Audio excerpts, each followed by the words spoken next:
Dieu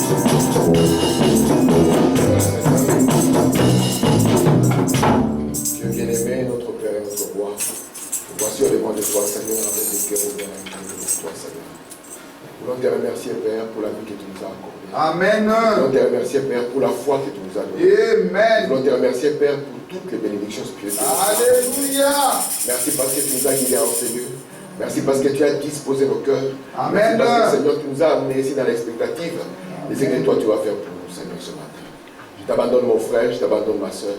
Ta parole, lorsqu'elle vient, Seigneur, elle amène, oh Dieu, les bénédictions spirituelles. Et que dans cette parole, oh Dieu, chaque besoin, Seigneur, puisse trouver solution. Amen. Là où il y a une maladie, Seigneur, oh Dieu, quand la parole passe, la maladie est changée en guérison. Père bien-aimé, là où il y avait des chaînes, quand ta parole vient, c'est la délivrance assurée, Père. Oh Dieu de grâce, c'est toi qui es notre époux et l'époux de nos âmes. Viens, Seigneur, déverse-toi, Seigneur, dans les besoins d'un chacun et dans l'âme d'un chacun, Père. Élève-nous, oh Dieu, à ta hauteur, afin que, Père, nous puissions être ciel à ciel et non plus terre à terre, Père. Accorde-nous tes bienfaits, oh Dieu, alors que nous mettons tous de côté, nous demandons, Seigneur, de venir, de parler, Père, et toi-même de croire, Seigneur, qu'il puisse en être ainsi, Père, au nom de Jésus-Christ. Amen. Nous allons lire la parole de Dieu. Nous allons lire dans Apocalypse au chapitre 9. Nous allons lire ensemble à partir du verset 1er. Lisons la parole.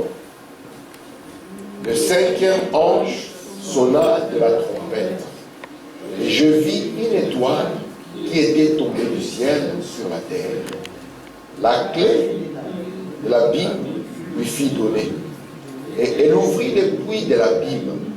Et il monta du puits une fumée, comme la fumée d'une grande fournaise.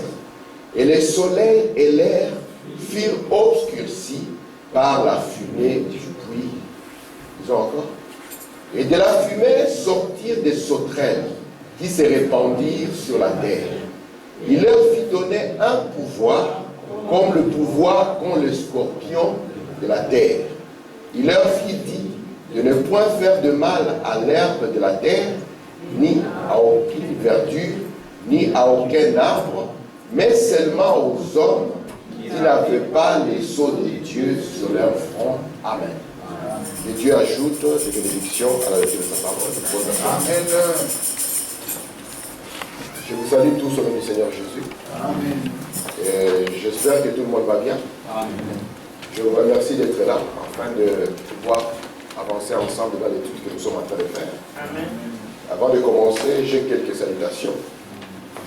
Parce que il y a beaucoup de frères qui nous suivent par le monde et qui nous écrivent et qui demandent que nous puissions nous saluer au nom du Seigneur Jésus. Amen.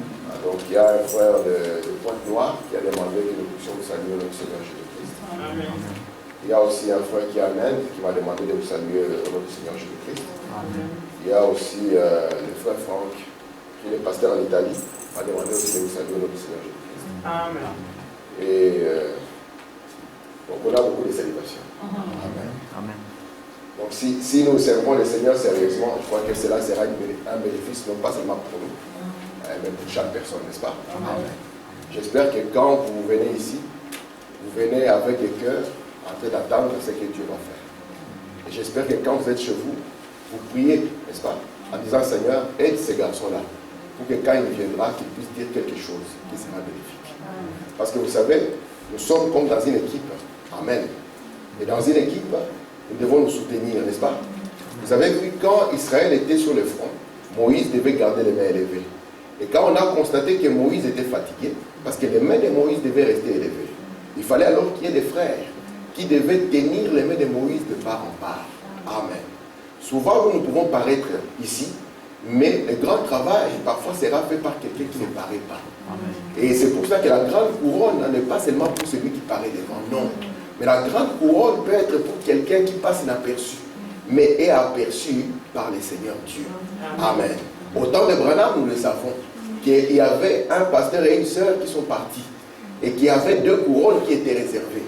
Et le pasteur pensait que comme c'était lui qui apportait la parole, la grande couronne était à lui.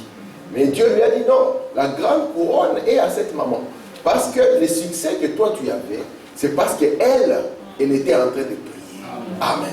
Lorsque Frère Branham avait le succès dans les débuts de son ministère, on lui demandait, Branham, c'est quoi le secret de ceci? Frère Branham dit, j'ai tiré les rideaux et j'ai montré le frère Ryan qui était à genoux. Amen. Je disais, c'est ça le secret. Si un homme est seul, il ne peut rien. Mais si ensemble nous venons dans la prière, parce que Dieu a dit, si mon peuple sur qui mon nom est invoqué, s'il s'humilie et s'il prie, moi Dieu, je l'exaucerai Dieu des cieux.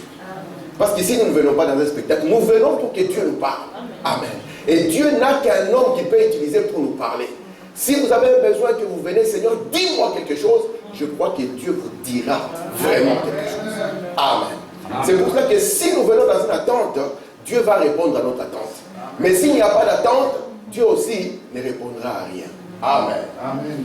Donc remarquez ici, comme nous avons vu, depuis que nous avons commencé, nous venons de lire Apocalypse au chapitre 9.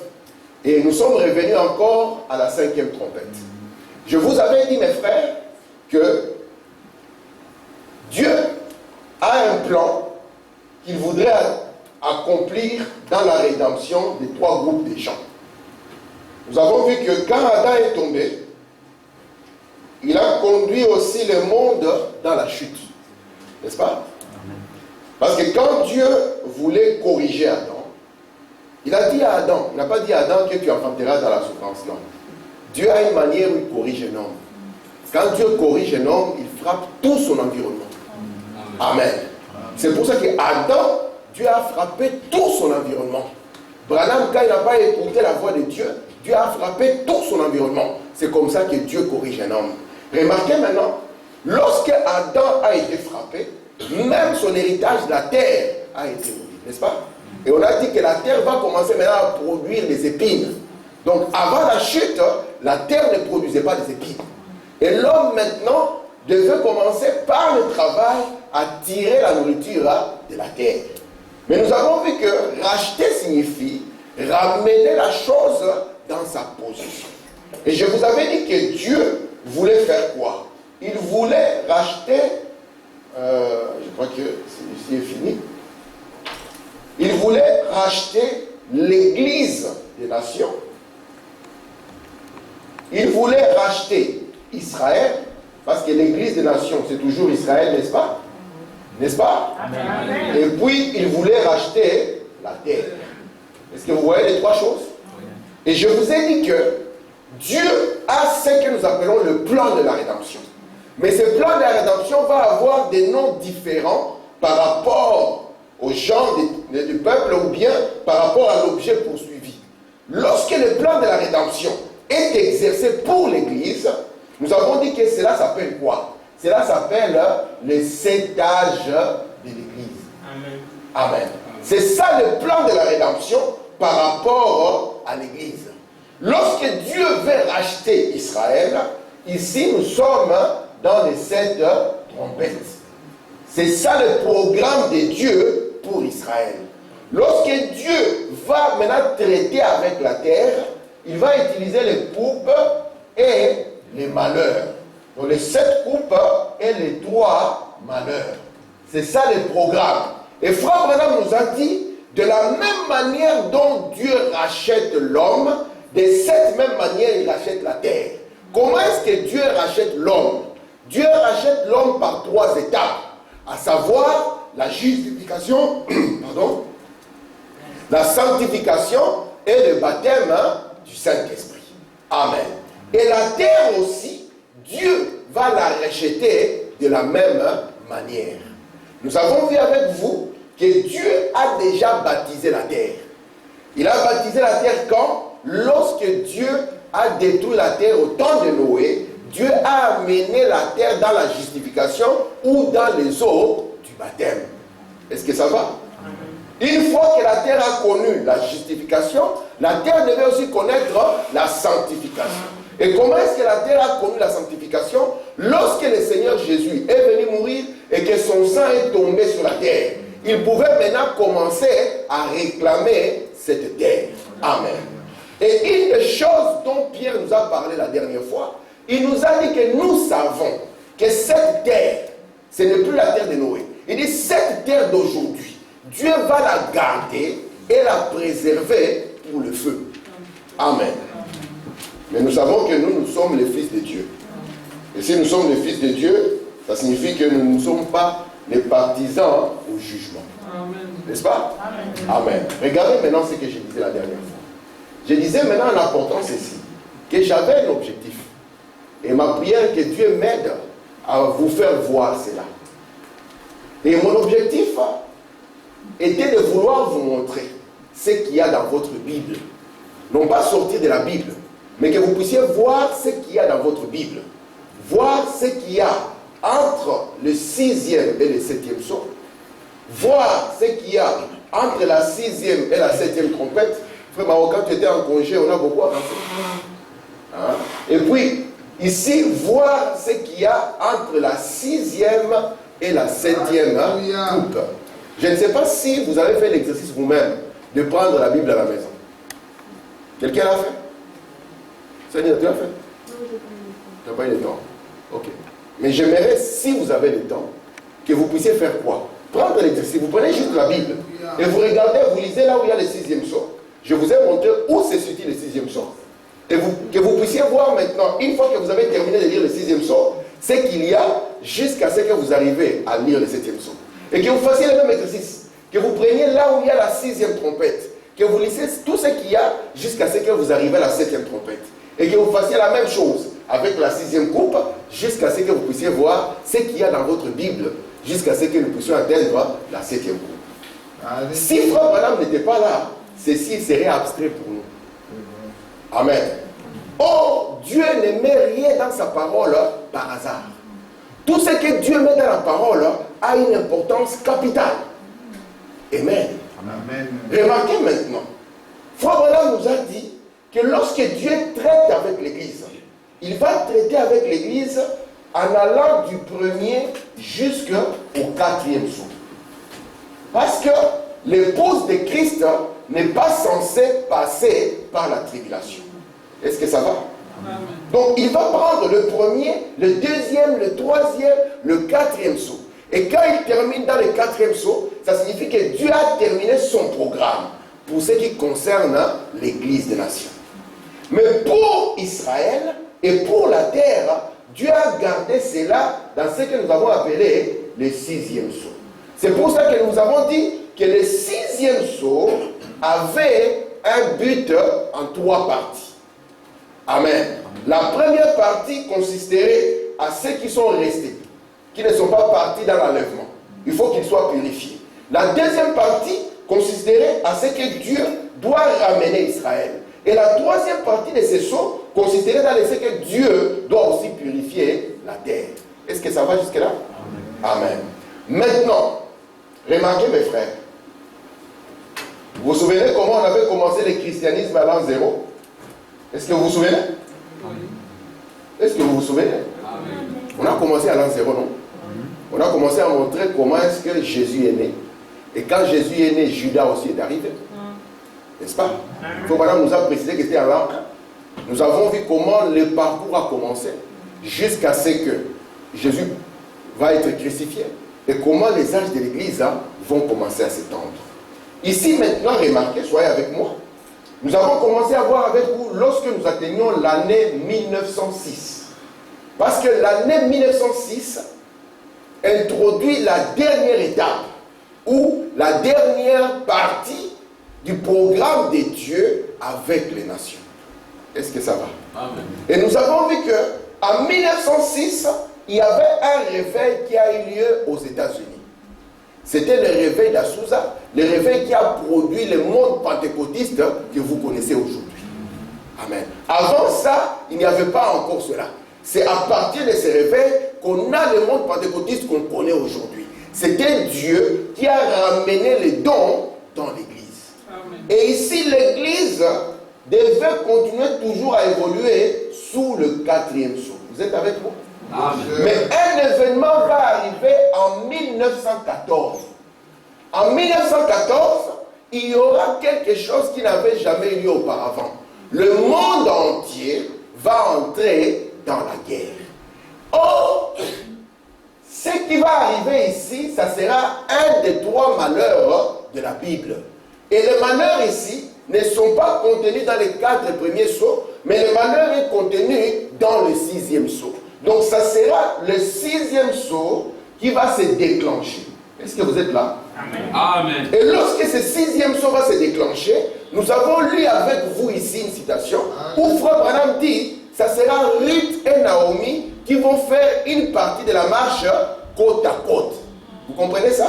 L'église toujours sous le 4e sceau, Israël sous le 6e sceau, la terre sous le 6e sceau. Parce que le 6e sceau, c'est le jugement de Dieu exercé sur la terre. Est-ce que ça va? Amen. Et nous avons vu qu'à partir de ce moment, Israël va connaître des persécutions. On va commencer à contraindre les Juifs à ne pas se sentir à l'aise en dehors de leur terre. Et remarquez maintenant, William Branham nous a dit que cette guerre qui avait commencé en 1914, elle devait effacer la vie sur la terre. Amen. Et lorsque cette guerre devait effacer la vie sur la terre, Dieu a regardé dans son programme. Avant que je ne puisse effacer la vie sur la terre, est-ce que toute chose est dans sa position?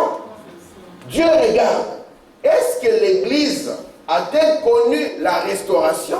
Non. Il comprend que Malachie 4 n'a pas encore commencé à proclamer son message. Donc l'Église n'est pas encore dans sa position.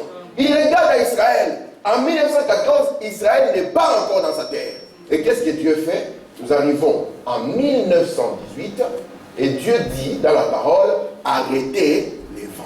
Est-ce que vous êtes avec moi? Amen. Et je vous ai dit que par rapport à ces premiers malheurs, les premiers malheurs devaient déclencher les 5 premières trompettes. Et c'est pour cela que j'ai pris mon temps pour vous relire la 5e trompette. Je vous ai lu la dernière fois dans la 5e trompette que lorsque cette 5e trompette avait sonné, elle avait ouvert les capuchons de la Bible. Vous comprenez cela? Amen. Et pas simplement cela, elle avait fait descendre l'ange de destruction. Si Dieu ne l'avait pas arrêté, ça serait la destruction répandue sur la terre. Est-ce que ça va? Amen. Vous savez que Dieu, il est bon. Amen. Il ne veut pas détruire les justes avec l'injuste. Et d'ailleurs, Dieu ne détruit jamais personne. Vous savez cela? C'est l'homme toujours qui se détruit. Dieu avait prévenu Adam et Ève dans les jardins. Il leur a dit, vous mangerez de n'importe quel arbre. Mais l'arbre de la connaissance du bien et du mal, n'y touchez pas. Est-ce qu'ils ont écouté? Non. Frère Branham dit, chaque jour que l'homme mange de cet arbre, il s'est tué. Il dit, l'homme a mangé de cet arbre. Il a sorti l'automobile. Il dit, l'automobile tue les gens plus que la guerre. Parce que c'est quelque chose qui va produire le bien et le mal.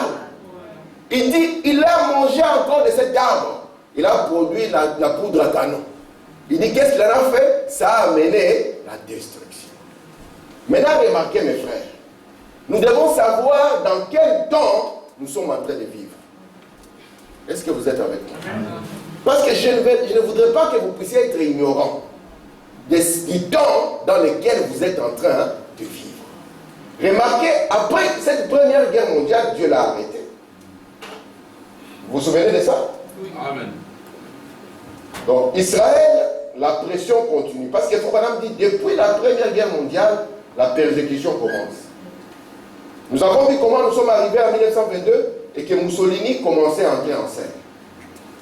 Remarquez mes frères, Frère Branham en juin 1933, c'est très important par rapport à notre étude, Frère Branham va recevoir 7 visions.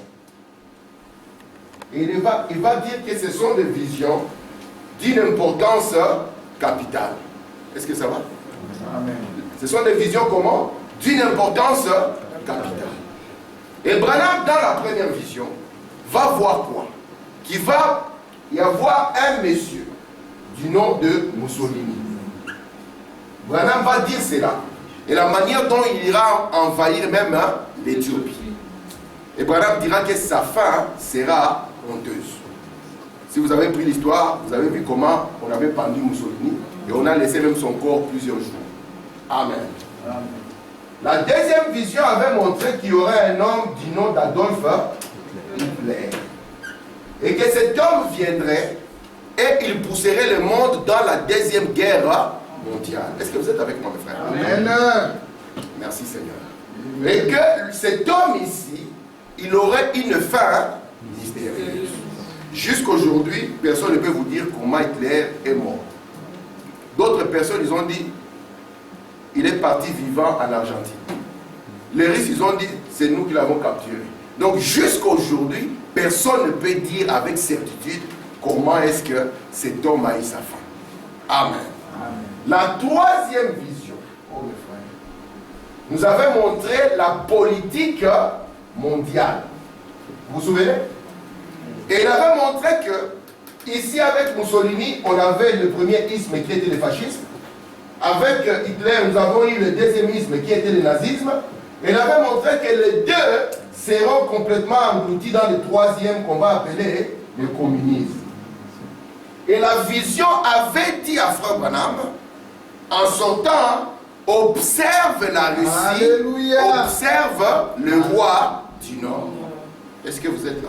Amen. Et ici, nous avons vu que c'était en 1945, où le monde sortant de cette guerre devait se trouver divisé en deux parties. Le bloc Est et le bloc Ouest. Branham dit, si vous regardez la statue de Daniel, ça signifie maintenant que nous sommes arrivés à ses pieds. N'est-ce pas? Est-ce que ça va jusqu'à là? Merci Seigneur. Remarquez mes frères, Branham va nous montrer que le monde va changer, comme je vous ai dit ça la dernière fois. À partir de la Deuxième Guerre mondiale, la situation va changer mes frères.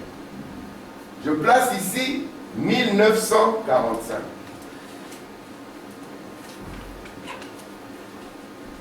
William Branham nous dit que lorsqu'on était dans cette période de 39 à 45, c'est là où la sixième trompette avait sonné.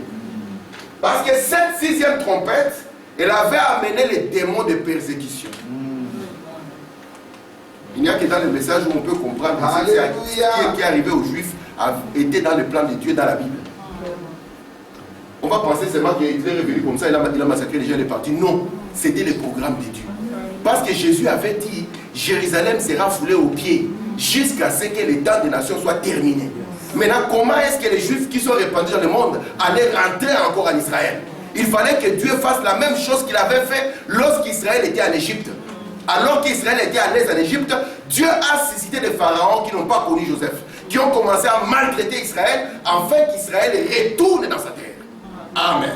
Et ici maintenant, sous la sixième trompette, les mêmes démons de persécution vont sortir.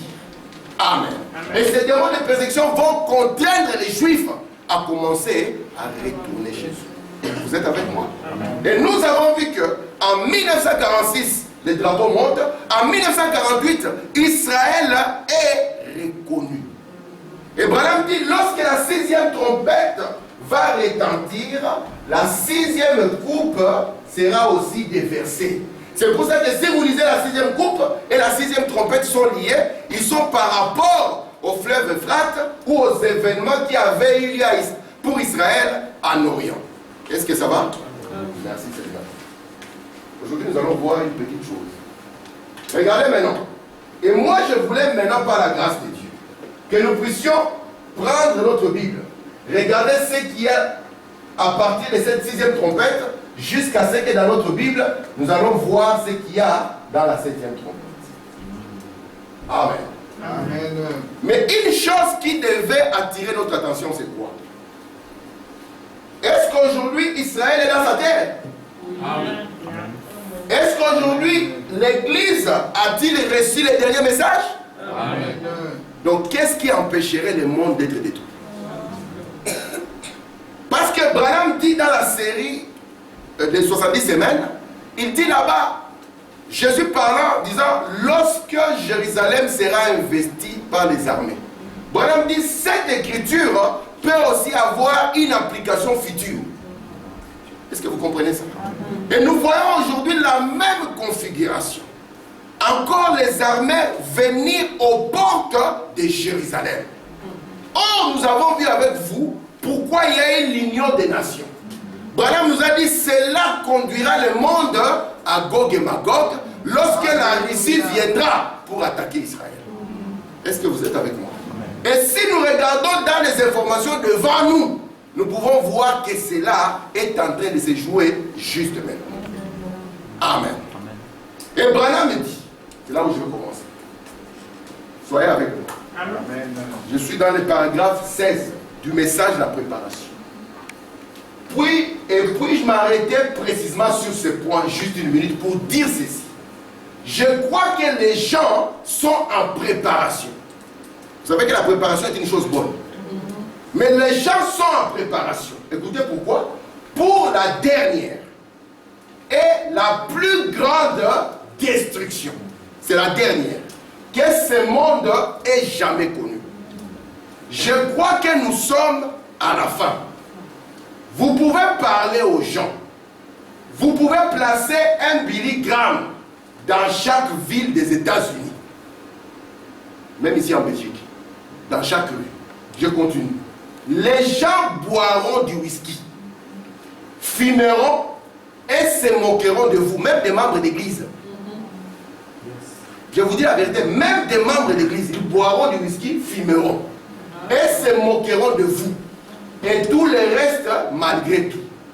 Ils sont dans l'esprit des derniers jours.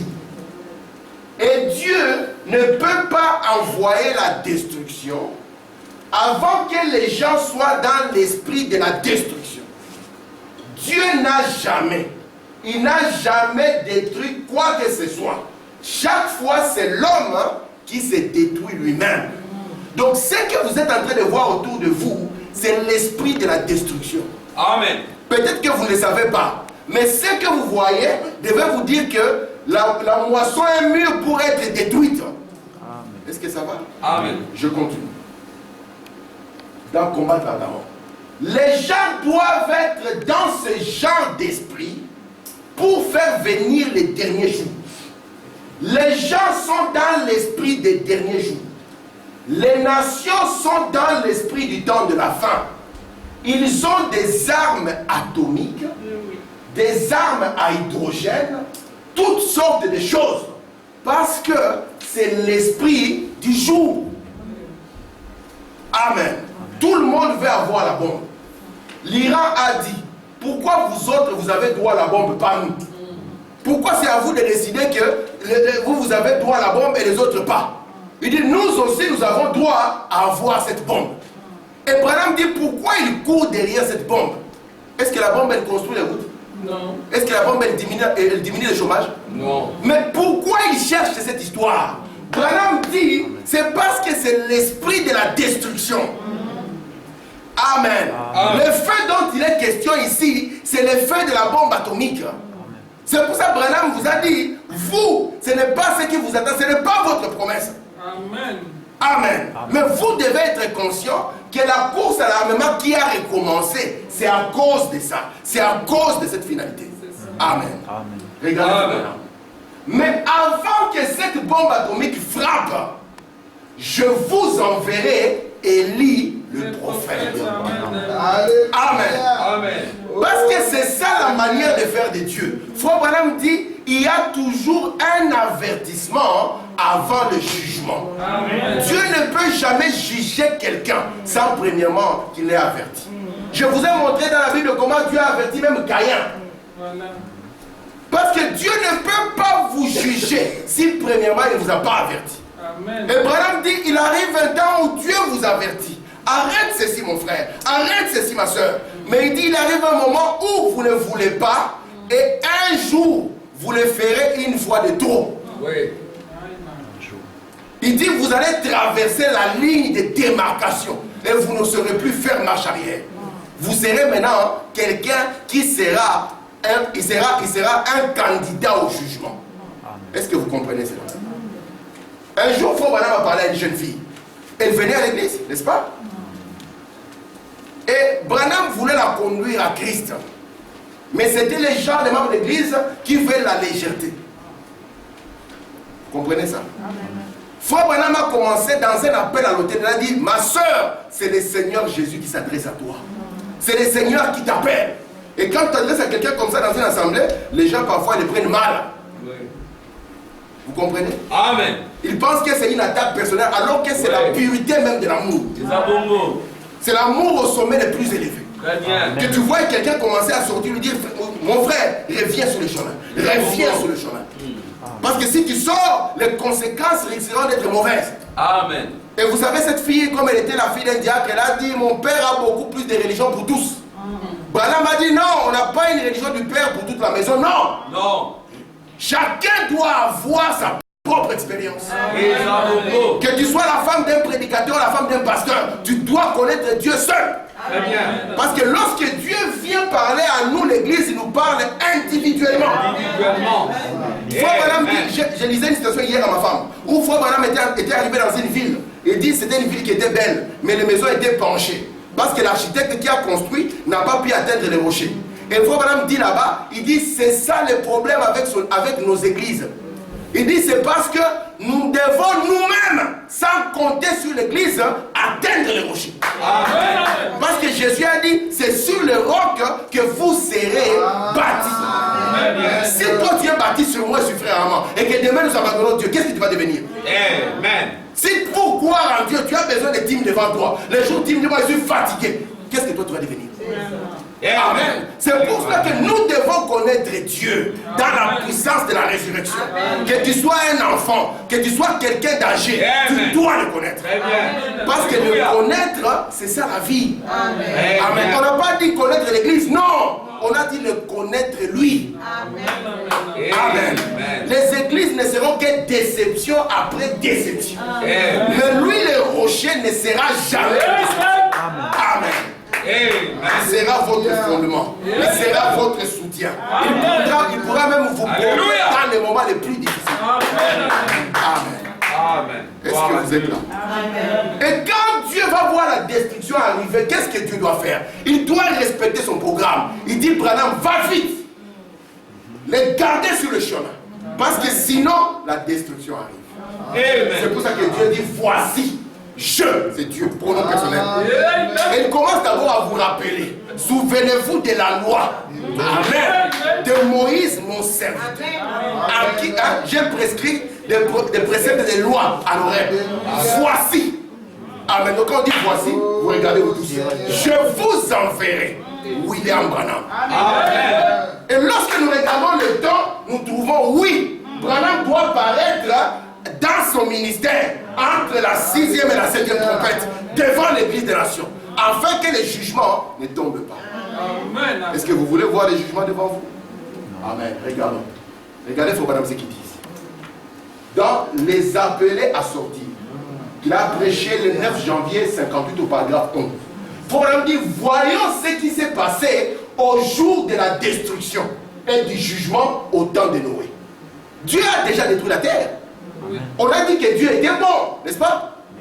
Est-ce qu'au temps de Noé, les bébés n'étaient pas morts? Oui. Je vous pose la question. Est-ce qu'au temps de Noé, les bébés n'étaient pas morts? Ils sont morts. Il y avait même des bébés d'un jour. Il y avait même des bébés de quelques heures.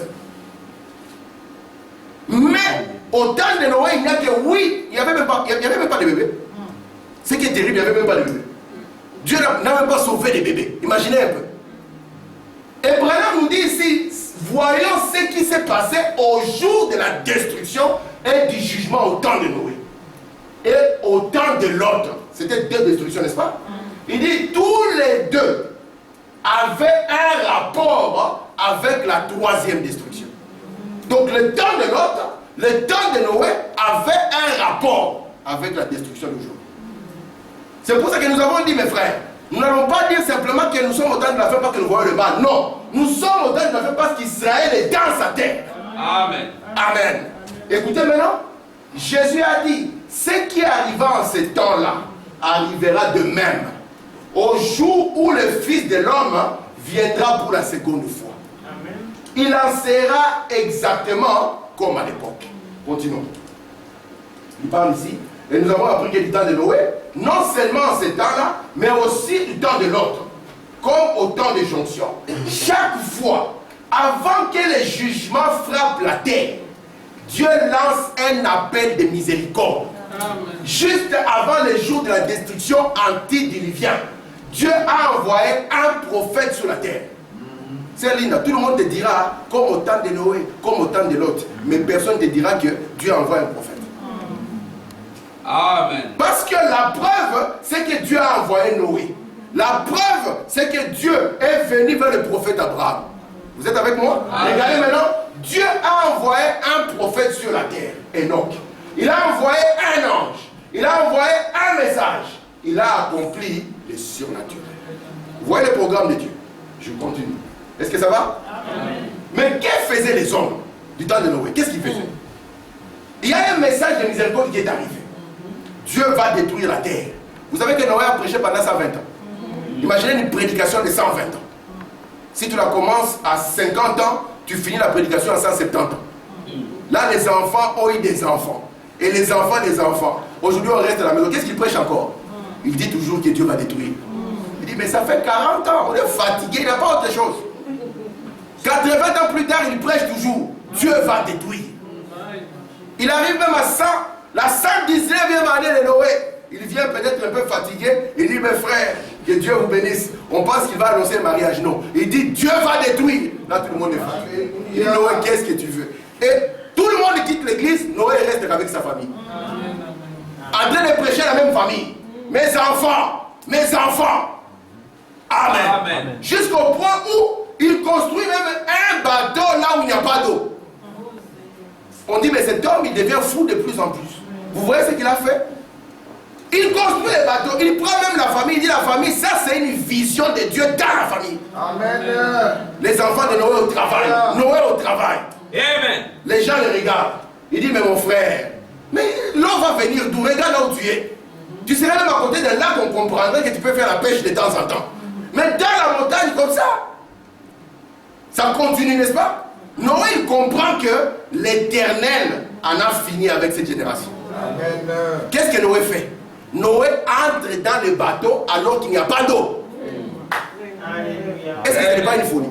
Lisez votre Bible, vous allez voir que Noé est entré bien. C'est combien de jours avant? Merci le lecteur de la Bible. Il est entré 7 jours. Les gens ont dit, ah, maintenant il veut vivre sa propre réalité. Il est dans un monde parallèle. Mais Dieu tient sa parole. Amen. La parole qui sort de la bouche d'un prophète ne tombe pas. Amen. Et puis on a vu ce qu'on pensait être une blague commencer à se réaliser. L'eau a commencé. Mais c'est quoi cette histoire? Et l'eau, c'est doucement, commencé à monter. Et les frères ont sorti les tam-tams pour commencer les cantiques. Ils ont couru vite à la porte. Noé! Est-ce que tu me... Moi, ton ami. Vous savez ce que Noé leur a dit? Parce que la Bible dit que ce n'est pas Noé qui ferma la porte. C'est Dieu lui-même qui ferma la porte. Et Branham dit, les jours où Israël sera déclaré une nation, aucune personne de nation n'entrera. Messieurs, où est-ce que nous en sommes? Amen. Vous êtes avec moi? Amen. Les bébés sont arrivés. Noé, j'ai un petit bébé. Noé a dit, je ne peux rien faire. Parce que ce n'est pas moi qui ai fermé la porte. C'est pour cela que quand Branham a quitté la terre, Tony Osborne, le grand pentecôtiste, est monté en 66. Il a dit quoi? Quand Dieu retire son prophète, il ne peut rester sur la terre que les juges. Amen. Vous êtes avec moi? Amen. Maintenant, continue. Frère Branham dit, la grâce, la miséricorde de Dieu en faveur des gens était présentée au travers de la grâce. La délivrance était offerte aux gens. Mais ils ont rejeté cela. Que les avons-nous vu faire? Ils riaient, n'est-ce pas? Amen. Ils mangeaient, n'est-ce pas? Est-ce que manger c'est mauvais? Non. Ils s'amusaient. C'est bien d'avoir un petit amusement. On va à la pêche, moi et frère Samuel, on s'amuse à pêcher. Mais on n'est pas dit que tout ça sera difficile. Après 45 minutes, on va passer à autre chose. Regardez, ils mariaient des femmes. Ouais. Ils ne s'arrêtaient même pas là. Ils vivaient dans l'adultère. Aujourd'hui, allez dire aux gens qu'il faut se marier. Ils vous diront, vous êtes fous. Moi, le jour où je voulais me marier, on m'a dit, mais tu es fou. Toi, tu veux te marier pour que demain, quand tu vas divorcer, parce que tous étaient divorcés, parce que demain, quand tu vas divorcer, il faut encore des frais de l'État. Non, mais là, à la maison, quand ça barde, vous séparez gentiment. Ça, ce n'est pas le programme de Dieu. Ce n'est pas le modèle de Dieu. Amen. Frère Branham dit le mariage appartient à la maison de Dieu. Et c'est une institution que Dieu lui-même avait placée. Amen. Amen. Il continue, il vivait dans l'adultère. Il construisait et plantait. William Branham dit il n'y a rien de mal quand à se marier, il n'y a rien de mal quand à manger, ni à boire. Mais Branham dit le problème c'est que toute l'attention de leur cœur était tournée vers ça. Construire une maison c'est bien. Mais quand toute votre énergie, toute votre vie, vous êtes prêt à donner tout pour une maison, c'est qu'il y a un souci. Amen. C'est pour ça que pour la parole, quand on est comme ça, on est prêt à trahir la parole. Ouais. Je ne vous mens pas. On sera prêt à abandonner la parole pour l'argent. J'aime quand frère m'a dit l'homme ne vivra pas. Est-ce que Jésus a dit l'homme vivra seulement par l'argent?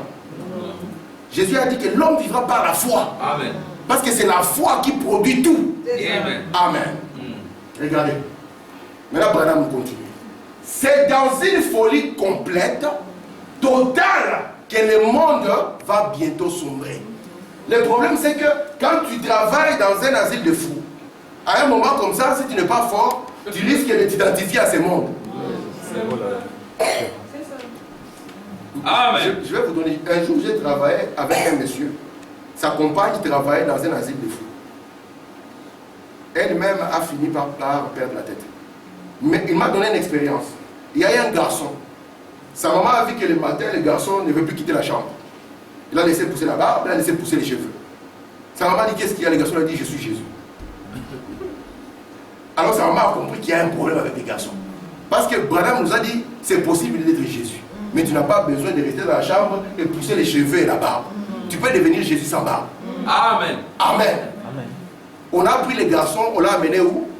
Dans l'asile pour traiter les garçons. Alors on a parlé aux garçons.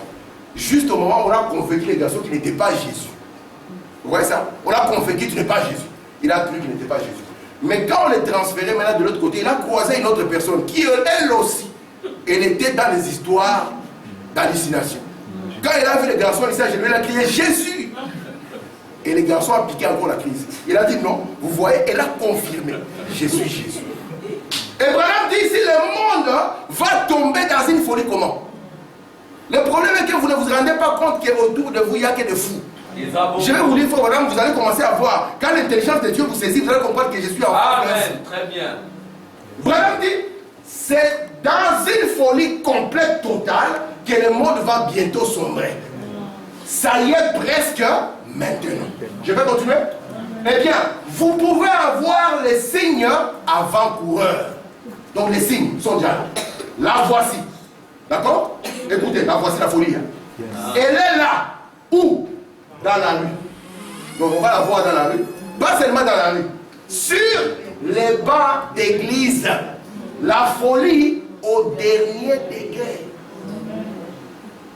Même sur le banc d'église, la folie est arrivée. Elle est arrivée au dernier degré.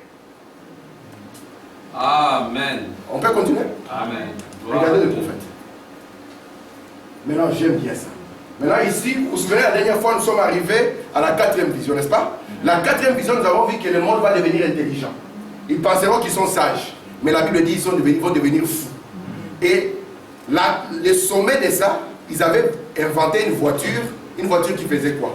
Qui ne faisait que se conduire toute seule, n'est-ce pas? Et aujourd'hui, personne ne peut régner ça. Lorsque Branham, à l'époque, les voitures avaient la forme carrée, Branham a dit non, les voitures vont commencer à avoir une forme comme un œuf. Ils vont commencer à s'arrondir. Parce que c'est ce qu'il avait vu. Aujourd'hui, personne ne peut nier ça. Toutes les voitures sont de plus en plus rondes parce que c'est ce que Branham avait vu en 33. Amen. Regardez maintenant ce que Branham va voir dans la 5e vision. Soyez avec moi. Je ne serai pas là. La 5e vision, qui avait trait, il avait trait quoi? Au problème moral de notre âge. Avait pour point central qui? Les femmes. C'est pour ça que le message de Branham parfois n'est pas populaire. Parce que le message de Branham a compris que la femme, c'est la colonne vertébrale d'une nation. Si tu veux tuer une nation, tue seulement la femme. Et tu as tué une nation. Si tu veux détruire une maison, prends la femme, déplace-la de sa position, tu as tué la maison. Parce que vous voyez la lune c'est la femme du soleil, n'est-ce pas? La lune, si elle bouge, elle quitte sa position, la terre entière est inondée.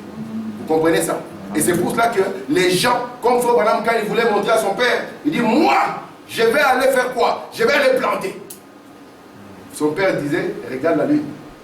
Quand la lune est dans une position, ça signifie que les eaux seront élevées sur la terre. Amen. Et c'est ça la position de la femme. Maintenant, la cinquième vision va parler de la moralité. Et il aura comme point central hein, les femmes. On continue. Dieu me montra que les femmes commençaient à quitter leur position. Ça va commencer par quelque chose qui va sembler beau. C'était quoi? En recevant les droits de vote. Mes frères, comment tu peux... C'est Branham qui l'a dit, mes frères. On va voir ce que ça va apporter, ça ici. Je continue. Ensuite, elles se sont coupées les cheveux. Ce qui signifie qu'elles n'étaient plus sous l'autorité de l'homme. Amen. C'est la parole. Hein? Je ne fais pas à moi la négocier. C'est la parole. Qu'on soit au Japon, je dirais la citation. Qu'on soit, je ne sais, en Chine, c'est la même citation. Si nous sommes des croyants, c'est la même citation. Nous croyons d'abord à la loi de Dieu avant de croire à la loi des hommes. Alléluia. Je continue. Ensuite, elles se sont coupées les cheveux. Ce qui signifie qu'elles n'étaient plus sous l'autorité de l'homme, mais insistaient pour avoir des droits égaux. Ce n'est pas ce que vous vivez. Je continue. Ou dans la plupart des cas, des droits supérieurs. Est-ce que c'est faux? Ose simplement parler. On va te donner un petit sachet avec tes habits, tu quittes la maison. Et on te donne 100 mètres que tu ne peux pas approcher. C'est pour ça qu'un homme doit d'abord être un homme de Dieu, devant sa famille. Vous comprenez ça? Frère Branham me dit, monsieur, pour qu'on te respecte, tu dois être un fils de Dieu, pas un voyou. Vous comprenez ça? Parce que l'homme et la femme sont censés être un. Jésus, lorsqu'il parle de nous, il ne nous voit pas comme une serpillière, mais Jésus nous élève à sa divinité. C'est pour ça que je vous ai dit que votre place est sur le trône à côté de votre Seigneur. Vous comprenez ça? Et il dit ici maintenant qu'il va arriver un temps où les femmes voudront avoir les droits supérieurs. Et aujourd'hui, les femmes ont les droits supérieurs. Je peux continuer? Frère Branham dit, elles ont revêtu des vêtements d'hommes. Oui.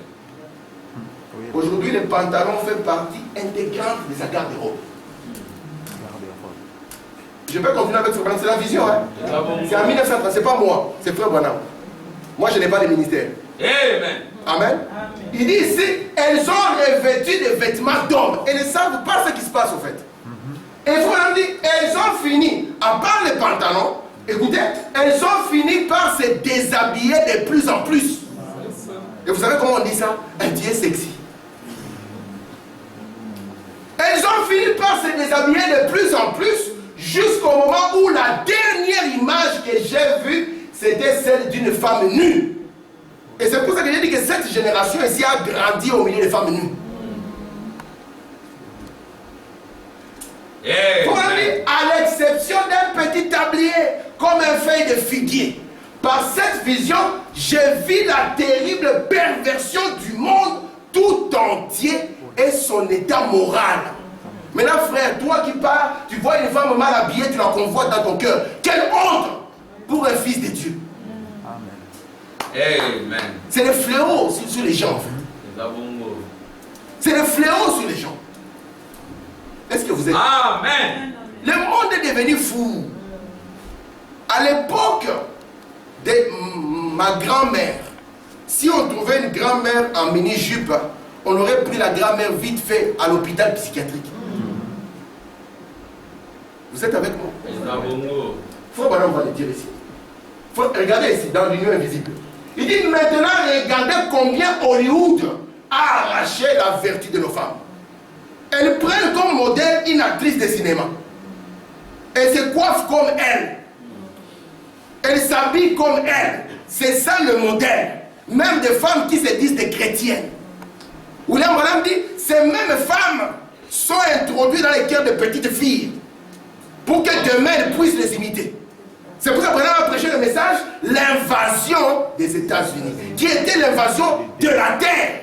Les démons venant de l'enfer et envahissant le monde. Par l'entremise de Hollywood ou de la télévision. Vous êtes avec moi? Amen.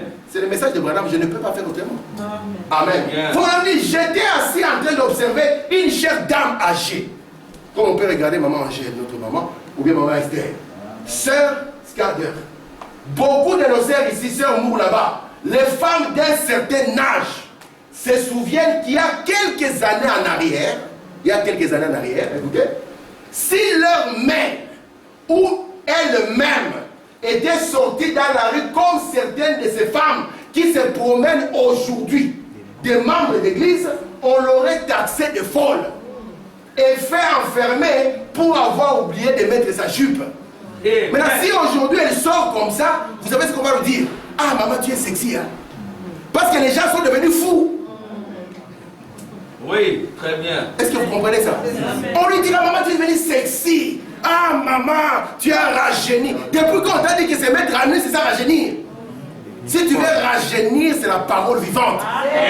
Elle donne une jeunesse éternelle. C'est la folie qui tombe sur la terre. Et cette folie appelle à la destruction. Amen. Une malédiction répandue. Parce que, comme fille maudit, parce qu'il vit la dignité de ses parents. Oui. Vous êtes avec moi? Amen. Je vais continuer avec le prophète. Très bien. Écoutez, voilà me dit, si autrefois c'était considéré comme un acte de folie, comment aujourd'hui c'est devenu sexy? Écoutez, si autrefois c'était considéré comme un acte de folie, ça l'est aussi maintenant. Eh bien, regardez le monde entier. Il prouve qu'il est fou. Regardez le meurtre et autres qui se commettent maintenant dans le monde de la folie. Tout ce qui arrive vient accomplir Apocalypse. Est-ce que vous voyez ça, mes frères? Amen. Ça vient accomplir Apocalypse. Toi, tu verras là une personne à moitié nue. Ah, sœur, comment vous me trouvez? Oh. Mais on te trouve abominable. Amen. On te trouve dégoûtant. Très bien. Tu nous donnes envie de vomir. Parce que nous voyons avec les yeux de Dieu. Amen. Frère Branham me dit, Adam était nu, il ne savait pas. Parce que la sainteté de Dieu avait couvert sa personne. Il dit, mais quand le diable est venu, il lui a appris à regarder la nudité. Et c'est la destruction. Amen. Gloire à Dieu. Amen. On peut continuer? Amen. Vous êtes là? Amen. Yes, sir. Écoutez, Fouana. Il se peut que nous y arrivons cette semaine où ces choses hideuses, ce ne sont pas des choses appartenant au monde. Donc, lorsqu'on a dit que vous verrez les sauterelles, Branham vous dit, ce ne sont pas des choses appartenant au monde naturel. Très bien. Il dit, mais ce sont celles qui se passent dans l'esprit. Je continue. Et qui font que les gens demandent à grands cris que les rochers et les montagnes et tout le reste leur tombent dessus. Il n'y a pas un jour que vous allez voir une sauterelle comme ça en train de marcher. Non. Mais ce sont des choses qui se passent dans l'esprit. Ce n'est pas dans le monde naturel. C'est pour ça que les gens deviennent. Alléluia. Ils commencent à aimer ce qu'un homme naturel ne peut pas aimer. Et puis on va dire c'est les droits de l'homme. Et les frères sont là, alléluia, c'est les droits de l'homme. Les sœurs, comment vous allez vous laisser vous écraser dans les dents? Il y a même des pantalons pour femmes. Non. Amen. Si Branham n'était pas là, vous aurez attendu le christianisme, vous serez dans le satanisme sans vous rendre compte. Amen. Je continue. Il dit, dans les scènes de l'adoration, oh Seigneur, nous voyons l'état mental, l'âge de la nervosité dans lequel vivent les gens. Cela leur fait perdre la raison pour accomplir exactement ce que les Écritures ont annoncé et promis. Il y aura des choses hideuses qui viendront sur la terre, comme les sauterelles. Vous savez pour faire quoi? Pour hanter les femmes qui se coupent les cheveux. Alléluia. Quand cette cinquième trompette a été ouverte, c'est pour amener une tribulation. Très bien. Sur les gens qui n'avaient pas le sceau de Dieu. Est-ce que vous êtes là? Amen. Je vais continuer. Est-ce que vous croyez en prophète? Amen. Maintenant, toi, tu es une soeur, tu te coupes les cheveux toi-même littéralement, gentiment. Et tu dis, le Seigneur ne m'aime pas. Les sauterelles vont te tomber dessus. Il faut vraiment continuer ici, dans le lieu invisible. Il parle du jour où les femmes ne voudraient plus avoir d'enfants. Vous savez que ce jour est arrivé. Amen. Vous avez votre premier enfant au boulot, on applaudit. Ah, félicitations. Ah, c'est bien, vous avez fait un enfant merveilleux. Vous avez le deuxième, on dit, encore. Vous avez votre troisième enfant, on dit, mon vieux. Tu es là, hein? Quatrième enfant, vous avez peur d'annoncer ça au boulot. Arrivé au cinquième, on dit, oh, vous êtes vraiment un Africain. Parce que nous sommes arrivés à un temps où les femmes ne voudront plus avoir d'enfants. Faut vraiment dire, elles préfèrent un chien ou un chat ou quelque chose de ce genre. Elles ne veulent plus d'enfants et les églises ne veulent plus d'enfants. Ils ne veulent plus enfanter pour Christ. Parce que les enfants, ça demande une responsabilité.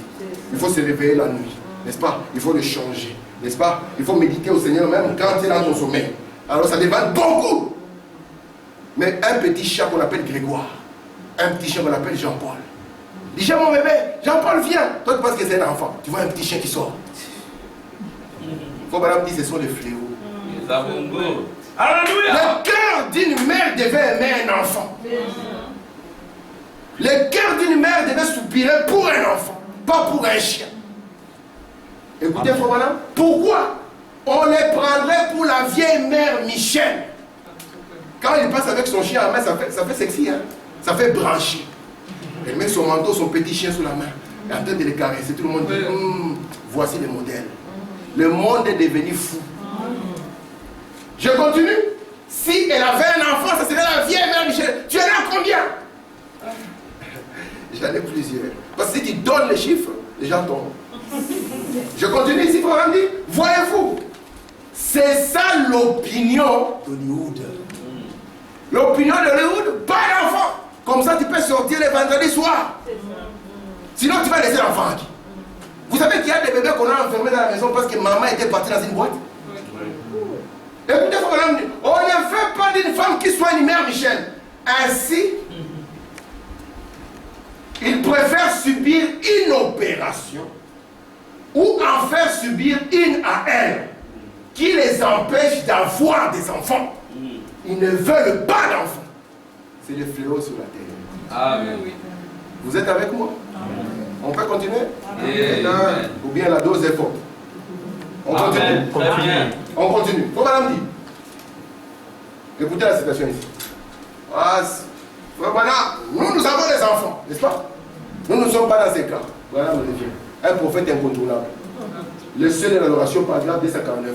Celles à qui tu as donné des enfants et qui les ont conçus, les abandonnent dans la rue.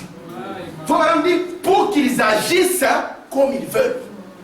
Oui. Oh. Il n'est pas étonnant que tu aies dit en allant à ta croix. Parce que la partie haute ici, c'est quand Jésus allait à la croix et que les femmes pleuraient. Il a dit pleurez, hein, non pas sur moi, sur vous et sur vos enfants. Et voilà, on dit maintenant, alors ils se mettent à crier aux rochers et aux montagnes hein, de tomber sur vous. L'enfant d'un frère a une éducation différente. Amen. Très bien. Si on trouve l'enfant d'un frère dans une éducation de la rue, ce sont des fléaux sur cette maison. Amen. Oh Seigneur. Faut pas me dire, tu leur as donné des enfants, c'est un don de Dieu. Et ils les ont conçus et ils les abandonnent dans la rue. Et les enfants doivent écouter les parents. Si les enfants refusent d'écouter les parents et qu'ils se retrouvent dans la rue, ils n'auront qu'à se prendre à eux-mêmes. C'est ça. Vous êtes avec moi? Amen. Je peux continuer? Amen. Et tu ne le sais pas. Vous croyez? Amen. Maintenant, Amen. Gloire à Dieu. si les enfants ne connaissent pas Dieu, quel sera l'avenir du christianisme? Je vous pose, quel sera l'avenir du christianisme? Pas étonnant aujourd'hui qu'il n'y a que la honte. Pas étonnant. L'enfant passe tout son temps à regarder MTV Musique du Monde. Le jour où il va composer son premier cantique, même modèle. C'est pour ça que vous avez des rappeurs dans les églises. On leur a dit, mais mon Dieu, si vous n'avez pas le messager de l'âge, vous n'aurez pas de frères, parce qu'il n'y a pas de révélation. Oh, c'est le rap du Seigneur. Depuis quand c'est le rap? Amen. C'est le reggae sanctifié. Depuis quand? Très bien. William Branham dit, j'aime la musique d'église quand il joue comme la musique d'église. Amen. Amen. C'est ça. Il faut aller pas plus loin. Pas le boogie-woogie dans l'église. Non. Oh, vous voyez, nous les Africains chantons comme ça. Papa, si ça ne donne pas l'inspiration de la parole, africain ou pas, c'est faux. Amen. Vous êtes avec moi? Amen. Vous devez garder ces messages dans son standard pour voir Dieu. Très bien. Sinon, vous ne verrez pas Dieu. Faut leur dire, il continue ici. Il dit maintenant, voyez l'esprit suivre cela, au nom du Seigneur. Il viendra un temps où les gens deviendront complètement fous. La Bible le dit. Ils crieront, ils hurleront. Il faudra montrer que ces cris viennent de leur cœur. Les choses vraiment hideuses. Imaginez par quoi? Par leur esprit. Voilà, on ne peut pas plus loin. Ce sont les radios et tous les programmes de télévision qui produisent cela. Amen. C'est pour ça que nous ne croyons pas à ces histoires. Amen. Très bien. En tant que parent, tu ne peux pas exposer tes enfants à n'importe quoi. Parce que les gens qui produisent cela, ce sont les gens inspirés par l'enfer. Vous savez qu'aujourd'hui, on veut apprendre la sexualité aux enfants depuis l'école primaire. Vous le savez très bien. Amen. Et si nous, ici à l'église, nous ne gardons pas les standards, quel sera notre enfant? Si encore, quand ils arrivent à la maison, ils vont encore subir l'enfer vision. Il n'y a pas de filtre. Frère Madame dit, ils vont crier demain, montagne tombée sur eux. Amen. Je peux continuer. Très bien. Merci Seigneur. Il apparaîtra des choses sur la terre, comme des fourmis de la terre de 14 arbres. Allez dans les films aujourd'hui, vous allez le voir. On vous a déjà mis ça dedans, pour préparer l'esprit. Il dit, un oiseau volera au-dessus de la terre, avec des ailes de 4 ou 5 000 envergure, donc 6, à peu près 8 km. Et les gens en voyant cela, ils crieront, ils hurleront, ils imploreront miséricorde. Mais ça sera un fléau. Attendez que je prêche sur ces fléaux qui souffrent. Amen. Alléluia. C'est le prophète. C'est les fléaux. Ah, merci Seigneur. Attendez que je prêche sur ces fléaux qui souffrent. Le monde est devenu fou. Est-ce que vous croyez ça? C'est pour ça que la Bible dit, ils deviendront sages. Parce qu'ils vont inventer des choses, mais deviendront fous. Mes frères, William Branham me dit, les femmes vont se maquiller pour ressembler comme des oiseaux. Parce que les oiseaux ont les yeux à peu près bleus et verts et tout ça. Il dit, ils vont faire ça, ils vont ressembler aux oiseaux. Il dit, les hommes vont vouloir devenir comme des animaux. Il dit, qu'est-ce qui arrive à la terre? C'est parce que les fléaux tombent sur la terre. Oh Seigneur. Est-ce que vous me comprenez? Amen. La partie suivante, je vais continuer. Je suis à la fin. Mes frères et mes soeurs, Dieu ne peut pas laisser le jugement arriver sans que premièrement il envoie un prophète. Très bien. Et nous vous avons dit que Oh Seigneur. la vision du monde est folie. Il n'y a que la parole de Dieu qui ramène l'homme dans son état mental. Alléluia. William Branham nous dit, c'est une invasion de l'enfer dans chaque maison. Il parle de ça dans chaque maison, dans chaque nation. Vous êtes avec moi? Amen. À l'époque, la télévision, quand elle a commencé, Branham dit qu'elle pouvait être une bénédiction. Et puis on a fait une... Il faut dire ça a commencé doucement. On a dit aux femmes, hein, montrez vos mollets. C'était à l'époque de mollets seulement. Elles devaient lever un peu leur bas. Branham dit aujourd'hui, on arrive quand on va au concert. Les jeunes filles enlèvent leurs sous-vêtements, jettent sur l'estrade, jettent ça avec moi. Il dit pour qu'on puisse mettre un autographe dessus. William Branham dit c'est quoi? C'est les fléaux. Amen. C'est la folie qui a atteint les hommes. Et au point même que vous ne pouvez plus leur amener à comprendre que c'est la folie. Ils te diront, tu ne veux pas que je devienne sexy. Tu ne veux pas que je devienne belle. Qu'est-ce que tu crois? Tu leur as dit, mais ma soeur, une personne belle, Branham dit, c'est 1 Timothée combien? Mais 1 Timothée l'a montré. Vous, lecteurs de la Bible, je vais dire 1 Timothée combien? 3 points. Vous êtes avec moi? Nous sommes dans un temps où le monde devient fou. Quand on va voir une maman habillée correctement dans une longue jupe, on va se moquer d'elle. Oh Seigneur. Branham a vu cette scène une fois. Elle a dit, vous jeune fille, elle a une moralité que vous n'aurez jamais et que vos mères n'ont pas une. Alléluia. Amen. Que Dieu nous fasse grâce. Très bien.